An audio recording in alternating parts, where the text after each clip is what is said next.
Since the Renaissance began in the 14th century, we have been fascinated by the great people who could excel in both the arts and the sciences. A couple famous examples of such polymaths include Michelangelo. He was a painter, a sculptor, an architect, a poet, an engineer, and a scientist. Or Thomas Jefferson. He was a politician, a scholar, a lawyer, a philosopher, a naturalist, astronomer, archaeologist, horticulturist, linguist, and an inventor. Over the centuries, there have always been individuals who were different, unique, able to live almost paradoxically, yet comfortably, in different worlds at the same time. These are people who have dramatically changed the world in which they lived because of their unique abilities and impactful contributions.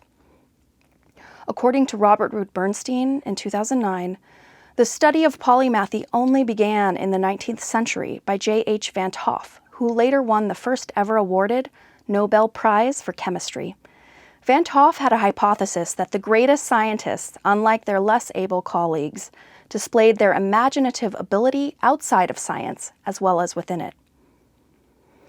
So, polymathy is an area worth understanding. There is value in understanding polymaths because polymathic thinking can improve innovation and advances in myriad fields. In past centuries, it was very common for people to have a wide range of expertise across different fields. But the scientific revolution made it much harder for someone to maintain mastery over different areas. Arbsman said in 2013, quote, "Scientific knowledge exploded in size, mainly due to the application of the scientific method to our surroundings. We made sense of our world by dividing information into manageable portions and distinct areas of proficiency. We chose to know more and more about less and less. We may have expanded what we as a society know, but it was at the price of no single individual being able to truly know it all," end quote. Unfortunately, in modern day, there are few incentives for people to try to become polymaths. We live in a society and a time where the major paradigm is that of specialization. In fact, specialization is seen as a requirement for adult success, and the more deeply one specializes, the more money they are likely to earn. Although there is an important role for specialists in our society, there are limitations to what they can do.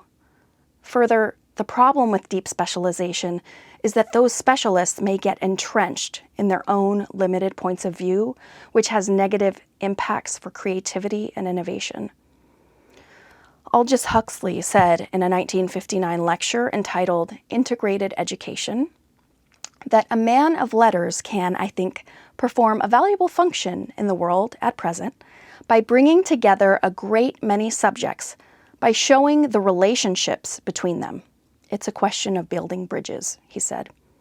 He also said that taking a very narrow, specialized approach to knowledge and life more generally is a sort of celibacy of the intellect, which can be quite problematic by creating a partial, fragmented view of the world. The tunnel vision of the monomath, as opposed to a polymath, does not adequately solve the problems of our complex time.